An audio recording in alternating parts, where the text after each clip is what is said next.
Coming up this week on the Course of Life podcast, the Rocket Mortgage Classic delivered another sentimental winner for the second week in a row and some more money in our pockets as well. We get into that. And the U.S. Women's Open is here at a very special course as always, and much more on our upcoming Ireland trip that is less than a few weeks away. We're tuned into all sorts of fun stuff from the world of TV, movies, cinema, and everything we're watching outside the world of sports. And this week's guest is a very cool one, adjacently related to sports, but on an interesting travel journey that's taking him to all sorts of stadiums in the game of NFL and the MLB as well. Plus, we're getting into a food conversation around Irish pancakes. That's right, Irish pancakes, and a ketchup debate when we always end with food.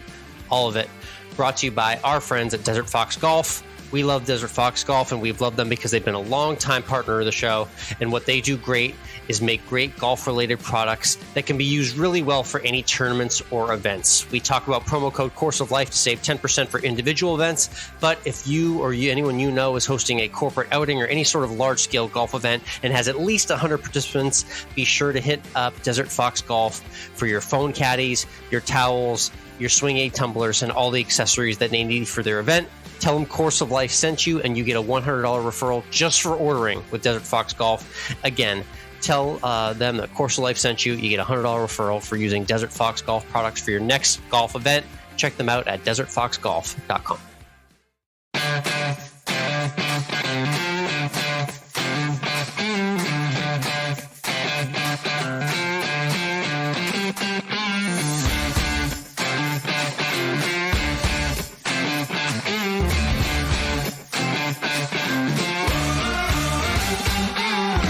Hello, interwebs, and welcome to Course of Life. We are proud to be presented by our friends at Desert Fox Golf and the Live Take app. I'm Michael, he's Alex. And Alex, it was the Rocket Mortgage Classic in Detroit, and Rickie Fowler is back in the winner's circle. And before we get to his win, let's just say 8 winners for you in 2023 and your picks. 8 all-out winners, 2 weeks in a row. Hottest guy in golf betting to listen to this year is Alex Lauzon. It's me. Yeah, it really is. And again, you hear the picks here. You hear me tease the picks. I make them officially on my runyourpool.com weekly betting previews. But that's exactly where I've been white hot. Like you said, we had Keegan a couple weeks ago as the sentimental, fitting champion, New England guy winning in New England. We had Rickie Fowler knocking on the doorstep, the Rocket Mortgage ambassador. Why would he not finally break the seal and win for the first time in 4 years at the Rocket Mortgage Classic? So a theme here of fitting winners, guys that are overdue, and it just seems right, and it seems to be happening for the second week in a row. Really cool to see Rickie come through, and you saw it with that winning putt, Mike. It wasn't even a celebration or a fist pump or a jump for joy. It was just a pure and utter sigh of relief. It was just about fucking time. That was really what it was. Yeah. Those millions of balls, right? Like, holy crap, I finally got over the hump and won one. Got that monkey off my back. So he now has 6 career wins. His first one, like you said, in over 4 years. And of course, he's been playing some of the best golf out there on tour, which people, I think, maybe don't really recognize. We've been talking about him all year. Yeah. He's 8th in total shot gain, 8th tee to green, 7th in approach to the green, and 16th around the green. He's 30th in putting.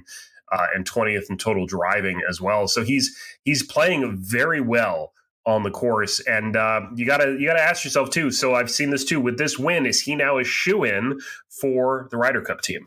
All but a shoe-in. Yeah, I'd say he's 90% plus in on the team. It's funny the way this team is now shaping up with the results of the last few weeks, Mike. We're doing a little bit of a turn back the clock where we're seeing guys like Jordan Spieth and Justin Thomas kind of struggling a little bit with their games, and guys like Rickie Fowler and Keegan Bradley are maybe cementing their spot in the Ryder Cup for the first time in a few go-rounds. So interesting to have kind of that generation show their face here in the Ryder Cup standings. And yeah, I put it at least a 90% chance that we see Rickie in Italy this fall. Yeah, I think it's certainly going to be good. He played great this week. Really, to me, this was finally he was able to put together 4 good rounds, because all these other weeks when he was knocking out the door, he just couldn't get it going on Sunday. He just couldn't finish on the back nine for whatever reason. He was able to hold it together this week and, of course, win in the playoff over Adam Hadwin, who was not tackled Nope, he was not. He was not tackled this week. And Colin Morikawa, we haven't said his name really in the top three, I feel like, all year. So he's starting to play well heading into an Open Championship in a couple weeks as well. True. Past Open champion. That's right. Something to consider. He's one of those guys. If he was playing this week at the John Deere, I would pick him because he's starting to knock on the door big time amidst that little injury with the back at the Memorial. But yeah, he had a couple chances to win, frankly, on Sunday and take down Rickie and maybe post the number first in regulation. The approach shot sails a foot long and stops in the rough instead of spinning back close. So just snake bit by a few yards here and there. But I wouldn't be surprised to see Morikawa in the fold here in the next few weeks. Let's talk about a couple other names that did well during the week. We have to talk about our good friend of the podcast. He's been on a couple times, including just a few weeks ago, Dylan Wu with the Albatross. And also Rice Enoch with an Albatross. How crazy is that? A little two-tour update here. Two former podcast guests, both with Albatrosses. Reese's was in the DP World Tour's Betfred British Masters. Dylan Wu's was at the Rocket Mortgage Classic. Odds of an Albatross, Mike, 1 in 6 million. What are the odds of two pros that have both been on the same unknown podcast making an Albatross? Got to be pretty low, right? I mean, that was a stat for the ages. It's virtually not going to happen, and yet it did, which now means, and we've said this, there's a bump we've noticed that when players appear on this podcast, they start playing better. Dylan Wu appeared on this podcast and started being on the top of leaderboards almost immediately. Funny how that happens. Yeah, funny. Interesting. It's just kind of crazy. Yeah. But there you go. Dylan Wu, our boy, we're part of the Wu crew. So absolutely good to see Reese playing well again. He had a lot of injury setbacks in the last year or two, but good to see him back out there regularly, hoping to get more DP World Tour stops. And nothing wrong with an Albatross, right? That always makes the scorecard nice and low. Exactly. Let's look at the Champions Tour, the old man circuit, the guys that we used to watch and pay attention to, however you want to describe it, really. Really, it's been for a number of years now, it's been the Bernhard Langer show, really. And Steve Stricker showed up recently and started winning a lot as well. Yeah, he did. But he's got nothing on Bernhard Langer. Absolutely nothing. Nothing. Yeah, well put. Bernie freaking Langer does it again. This guy is an absolute stud of a horse. He refuses to lay off on the playing schedule. He goes full tilt, full time. He has officially gotten the record for all-time Champions Tour wins, passing Hale Irwin now. Did it with just a blowout victory at the U.S. Senior Open. This was a snooze fest on Sunday afternoon. I mean, everyone in the gallery even knew what was going on. A cakewalk win for Langer. Just an Ironman and truly a testament for anyone out there who doesn't even have themselves affiliated with much of the game, that this is truly a lifelong game. Like, this guy won the Masters in the 80s, and here he is still in professional golf, grinding and winning week in and week out. It's impressive to see. In now his late 60s, if you can imagine that. I mean, he's 65. Yeah. He has 46 Champions Tour victories since joining the tour, which you can't do till you're 50. Right, so exactly. He's had 46 wins in 15 years. 3 a year. That's a lock for 3 a year right there. How many times did Tiger win over how many years? Yeah, so Tiger is 82 over, 96, 97 to now. 82 over 24. So quick math, that's a little over 3. That is, so you're right. If you want to make the comparison, his domination on the Champions Tour is similar in win pace to Tiger Woods' on the PGA Tour. Insane stuff. How many of Bernhard Langer's wins do we think are due to him anchoring his putter? Oh, yes, that's right. Yeah, he was part of it. He's improvised with the changes in the game, obviously. So he's still being accused of anchoring his putter as well. He is. He keeps it nice and close. Nice and close. Yeah, you have to see the video for himself. But hey, regardless, it's the winning way for him. Another impressive win for Bernhard Langer. It was indeed. Let's look ahead to this weekend for the ladies, the U.S. Women's Open. They have another major. It's just been like 2 weeks since the KMPG PGA. Yep. They're at Pebble Beach. Just a rock star lineup of courses for their majors this year. I'm loving that. Here we go. Pebble Beach. Min Jae Lee, the defending champ, $10 million in the purse. Solid. What do you think? You want to hear some odds? You want to see if you like the chances here? Yeah. What does the top of the board look like? Who are the top names on the betting board for the U.S. Women's Open? Defending champ Min Jae Lee is at 28-1. That's what she's going off at. Okay, not bad. Yeah. But if we go to the top of the odds here, it's Rose Zhang at 12-1. How about that? Amazing that she's commanding that much respect this early in her career. Just made her pro debut like a month ago and won. It's crazy. Jin Young Ko 14-1. Yep. Hyo Kim 18-1. Athaha Thikul. Yeah, Titi Cool. Yeah. What's she at? 18-1. Same as Liana McGuire, also at 18-1. Okay. And the American Nelly Korda, finally an American on the list, 20-1. No, haven't seen a lot of form from Nelly Korda. I'm going with the Taya Titi Cool. That's my 20-1 lock right there. If you want a little spare U.S. Women's Open pick for this week at Pebble. There you go. So that'll be a fun week. It'll be primetime major women's golf. Why not? Yeah, that will be nice. Thank you for the reminder. West Coast, that will be nice. Good stuff. Yes. Love it. Turn our attention to the John Deere Classic at TPC Deere Run. That's where the PGA Tour will be before they head out to the Open. Not a lot of big names because, of course, they're all going over there to get used to the time change. Yeah, it is. It's that kind of season right now. We're squeezing in the kind of alternate events here, coming up with the Barbasol as well, too. A lot of guys getting over there and playing the Scottish Open the week before. That seems to be kind of the trend in recent years for a lot of the bigger names to kind of get fully adjusted to the time change, the links golf vibe, the way they're hitting their shots, the way their clubs are aligned and sit upright. So that's something that's become popular in recent years. So yeah, the JDC field is lacking a bit. I do have my sentimental winner though, and I will put it here because I've got many more picks as to who could win this week on my Run Your Pool preview. But the sentimental winner, Mike, is one of the better players in this field who has contended a few times. He's been very close, but he hasn't gotten the win yet. Denny McCarthy, who is probably leading the betting odds right now as we listen to this, is one of my picks to get it done. I feel like this is a guy who's very due to win the PGA Tour, and we've seen his name a lot on the leaderboards. So yeah, I mean, you never know. Again, the John Deere produces some of the most first-time winners on tour. Good shout out. Jordan Spieth, first win on the tour. 19-year-old Jordan Spieth here as well, back in 2013. So, it's a cool event. I know it's a little going to be underpublicized. It's not the greatest field in the world, but there's some good names on display. So check out the full preview again, runyourpool.com for all of my picks. But McCarthy, Mike, we're going for the three-peat here. And the 3-game sweep, the outright winner. So hopefully we can get it done again. Before we get to tuned in, let's just think, because in a couple weeks we're going to be in Ireland, like we said on last week's podcast. Thanks to Tourism Ireland, we'll be there in the Dublin area playing some golf, and we just got to think about what we need to be prepared for as we go out there. Yeah, well, I wanted to put you on the spot real quick because I definitely didn't go over any of this with you at all. Nope. So basically, we're counting down to Ireland here. We're under 3 weeks away from the trip, but I had to ask you. Have you driven on the other side of the road? Because we're about to experience driving on the left side in Ireland. So I've been to London back when I was in middle school. And I'm sure I was in taxis. I'm sure I was even on a bus. We will be driven around. We're not going to be driving ourselves. Yeah. Yeah. So I'm sure that I was driven by somebody and was on the other side of the road. It's frantic for about the first 30 to 45 seconds. And really just the first turns are the ones that kind of throw you off. But once you get on the main road, it feels pretty normal. And it's the new normal for the week. So I look forward to that reaction. You've seen European Vacation, right? Yes, I have, actually. It's been a while.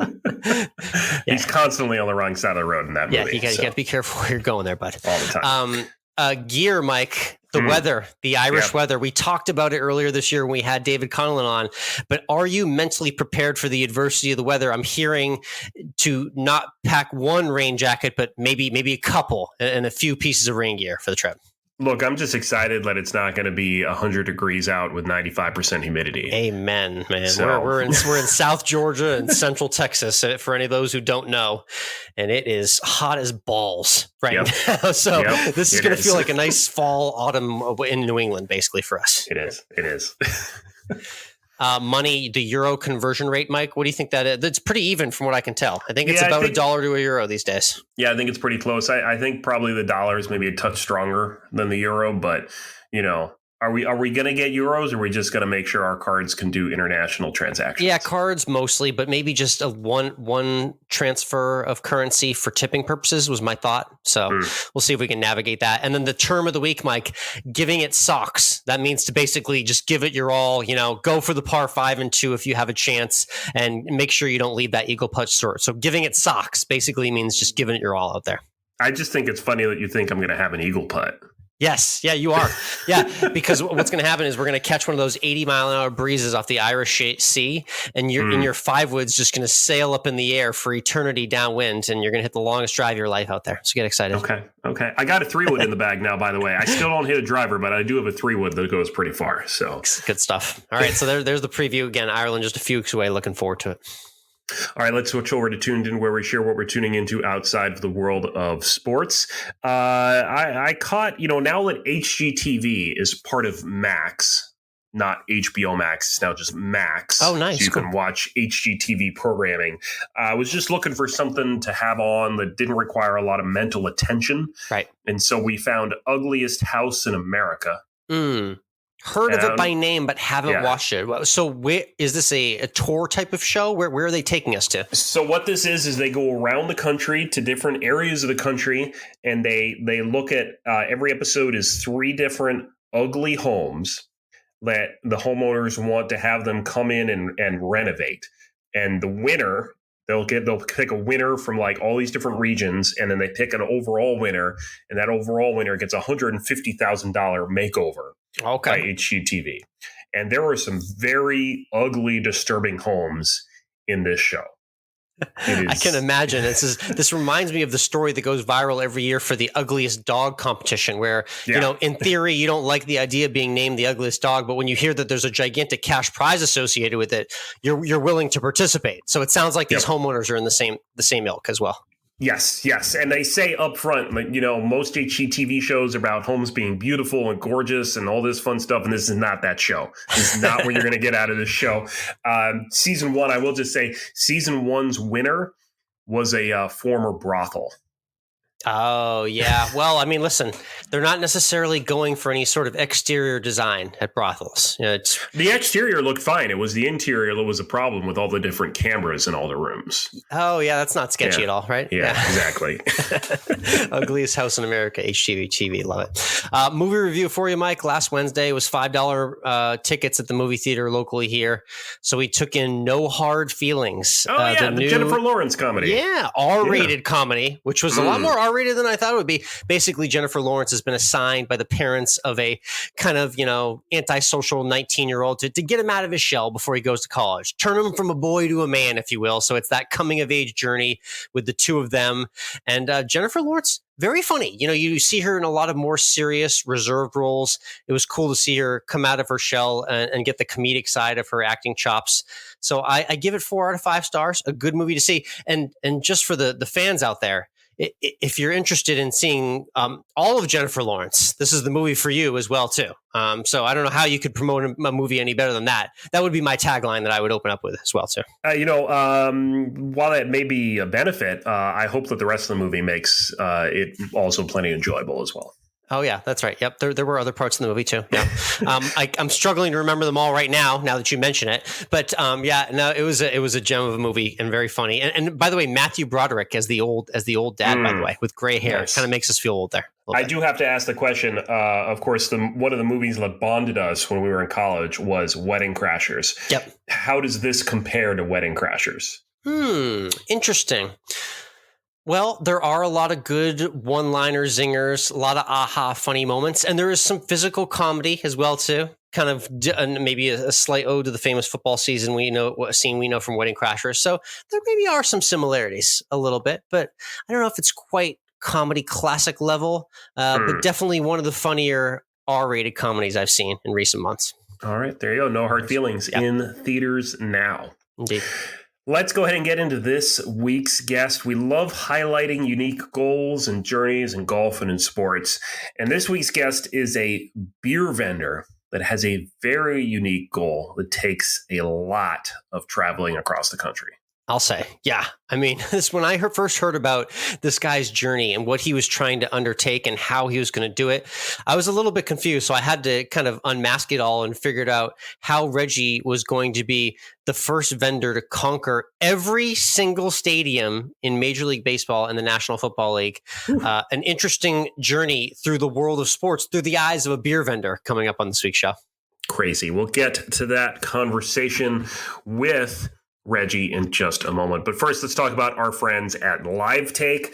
This is the Live Take app where sports debates are solved once and for all. You can challenge people to audio debates, which is what we do every week over there. You can find us, COL Podcast Alex and COL Podcast Michael over there. This past week, speaking of baseball stadiums, we talked about the best in-game achievement that a player can have. Surprisingly, people think that your list of achievements is better than mine, which include the rarest of achievements that can happen in a baseball game. Not surprised at all. Yep, not surprised at all. Thank you for the people for unveiling the truth. But yeah, there is actually some time because of when we recorded that, Mike, to vote. And people want to check that debate out recently from last week as well. We do different debates every single week, though, on golf and everything in the world of sports. It's a fun place to let your take be heard, if you will. It is indeed. And so you can head over to your app store, download the Live Take app. You can vote on us and everybody else there and tell them whether they're right or wrong, because, being right in your opinions is the most important thing in the world, Alex. Yeah, and you can do it on the couch. Like I said, yeah, it's fun to do it in front of one or two of your friends, but let's actually throw it out to the masses and see what everyone thinks. Exactly. An unbiased observer, basically. Exactly. So head on over to your app store, download the Live Take app today, and let your take be heard.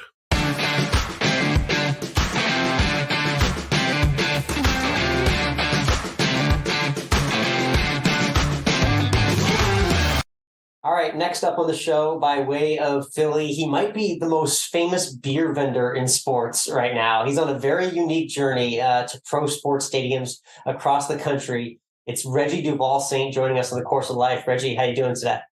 Pretty good, man. Thank you for having me.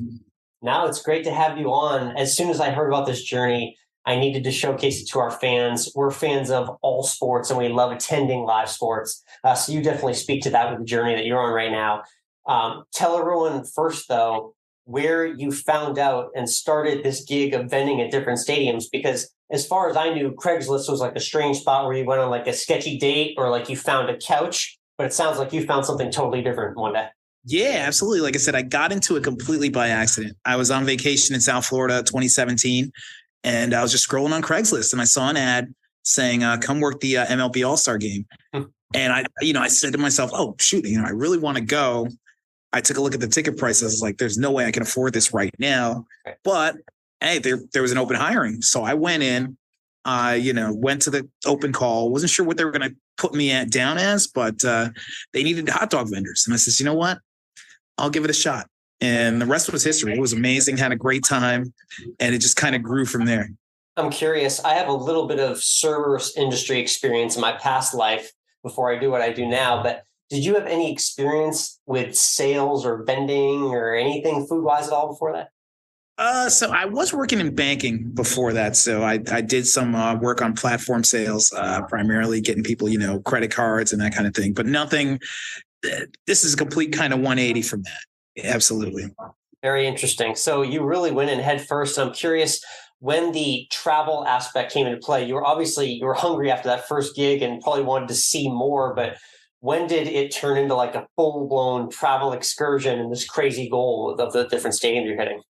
Well, it's funny you mentioned that. So the first time I was there, or the first time I was vending was, of course, the Home Run Derby and then the All-Star Game. So 2 days of just nonstop sold-out action. And like I said, the money was pretty good. I had a good time. I was like, wow, this is pretty cool. And I was like, when is the next gig? And actually, the next gig was a regular season Marlins game. And I learned pretty quickly there that the Home Run Derby and the All-Star Game were not a traditional different Marlins crowd size, a little bit, yeah.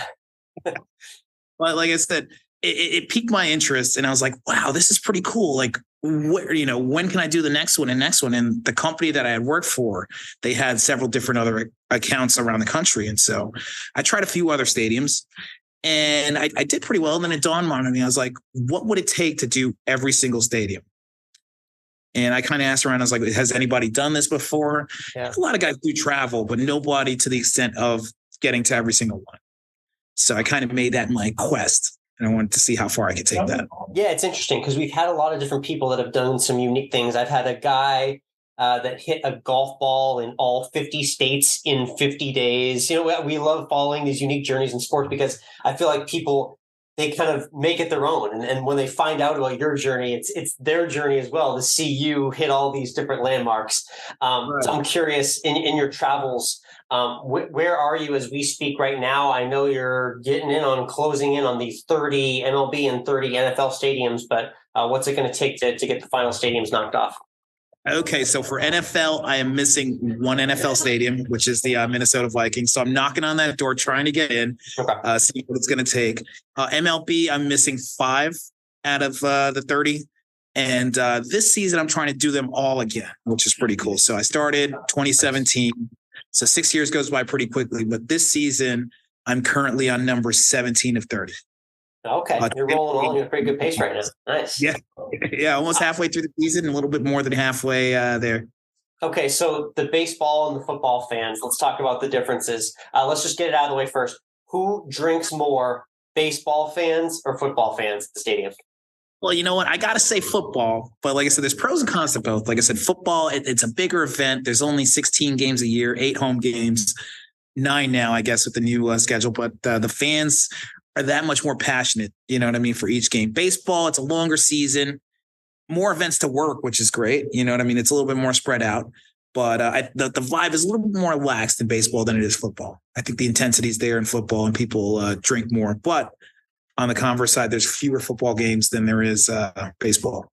Right. They got to make that moment last, because there's only so many of them in the football season. I get that. Very cool. Again, Reggie Duvalsaint joining us on this very unique sports betting journey. And now I want to get into kind of I'm curious about the economy of this, because everyone's wondering how you're making this work for yourself in terms of an actual business and commerce for yourself. Are you, contracting yourself on a one-off basis with each of these places? Are you a completely independent contractor? Walk us through the process of how being a vendor works for you on a night-to-night basis.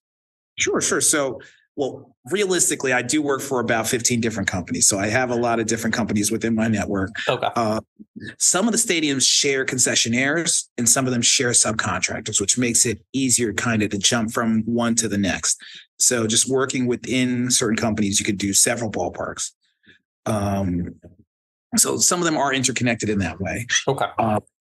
They are pretty flexible for the most part. And with staffing, sometimes they need more people for busier games as opposed to, weekday game where there's not as big of an attendance like a sold out game is. So there is some flexibility there when they want you to be there. And so I was able to kind of work within that to try to get to every single one.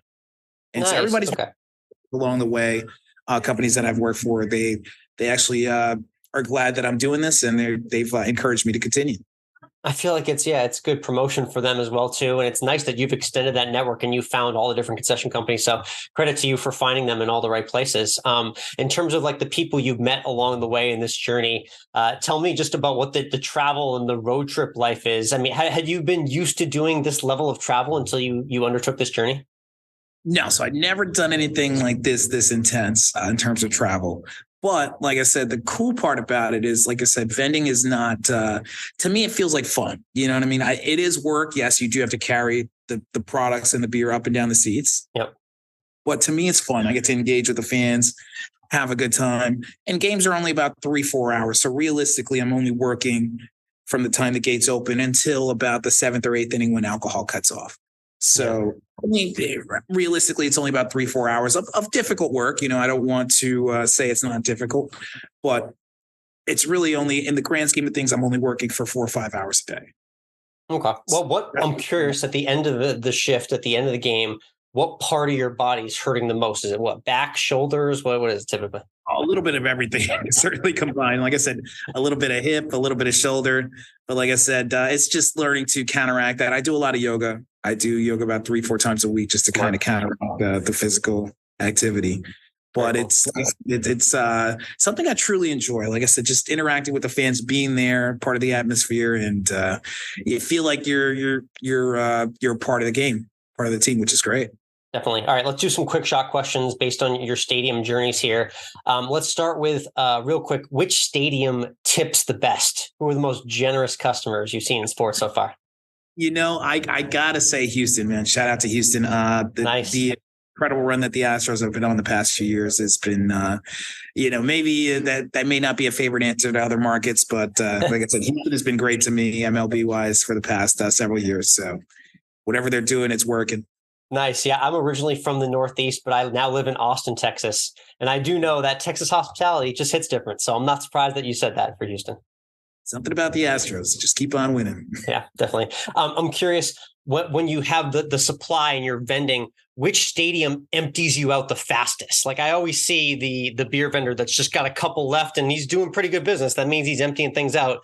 Which stadium just clears you out the fastest where you don't even have time to make it through a lot of sections? I got to say the Seahawks by far. Seattle Seahawks are probably my favorite NFL stadium to work. There's constant, you know what? Shout out to those fans there. They've been doing pretty well in the transition from Russell Wilson to Geno Smith. The fans have still stuck with them strong, and Geno did well last year. We'll see how the Seahawks continue down the road. What is your sports affiliation, by the way? I'm curious. Or do you have specific hometown teams you're a fan of? Or I grew up in upstate New York, so I'm a Bills fan, huge Bills fan. Baseball, I got to say, Phillies have grown on me. I live in Philadelphia, and the Phillies have grown on me quite a bit. Nice. And NBA, I got to say Sixers.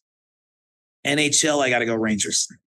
Okay, very cool. So a little mix of New York and Philly there. Interesting. So I'm curious if you could pick one stadium/city where you had to put down roots and work a full season there. Where do you think that would be? Now, keeping in mind, this is not only a combination of the vendor life, but also just, living in a city for a season too. Absolutely. Well, you know what? Atlanta has grown on me quite a bit too. I do like Truist Park quite a bit. So if I had to pick one MLB park to kind of stay at year round, I would say Truist Park.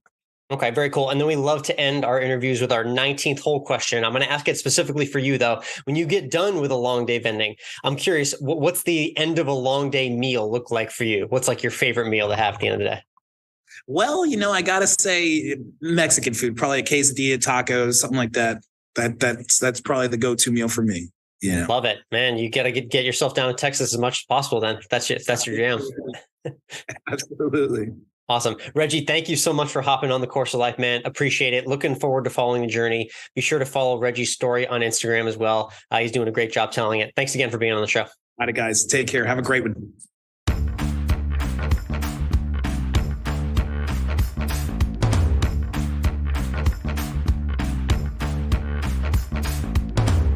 That interview with Reggie is brought to you by Zencastr. We've been using Zencastr since pretty much the beginning to record this podcast, and it is easily the superhero of this podcast. Absolutely. I mean, it's come through in so many clutch moments for us. I can't tell you how many times we thought something wasn't there, but Zencastr came to the rescue, saved every single bit of data we needed to record.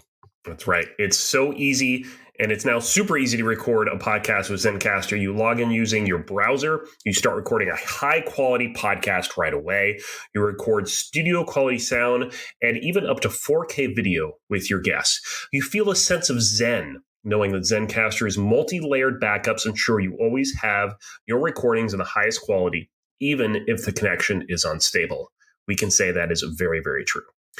You also can sound your best. Have you ever wondered what you sound like? Zencastr's post-production process makes you sound buttery smooth. It automatically removes those ums and ahs in your recording. It removes those awkward pauses in conversation too. So set the right podcast loudness and levels while reducing background noise with a click of a button.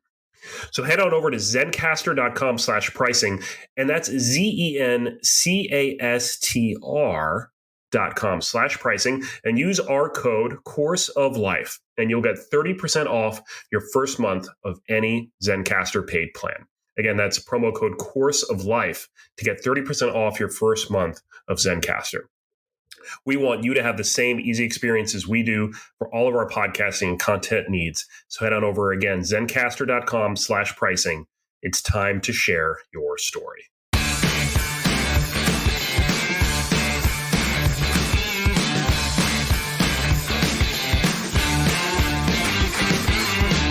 And we're back. Great chat there with Reggie. Interesting to hear that the cheating Astros have the best tippers in Major League Baseball. Oh, yeah. Well, that's because they're smart. See, they know where their bread's buttered. They know what they're doing behind the scenes.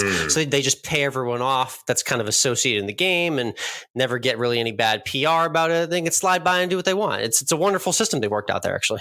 Interesting. Very interesting. So you're saying that the Astros fan base is in on the trash can beating cheating. What's going on? They might be. They might be the new trash can beaters themselves. Who knows? Anyways, that was a really cool connection with hearing Reggie's story there. Love following his travel schedule. Be sure to follow him, Reggie Lusky, on Instagram. We'll put up on CLL Podcast and Course of Life Alex his contact info as well too. If you want to get in touch with Reggie and follow more of his journey. A unique perspective, and I'm looking forward to seeing him cross off every single one of those stadiums too. And if you like that interview plus everything else we've done here on those podcasts, make sure you hit that subscribe button. Give us a rating of your choice. Anywhere from 3 to 4 stars is required to continue listening to this podcast.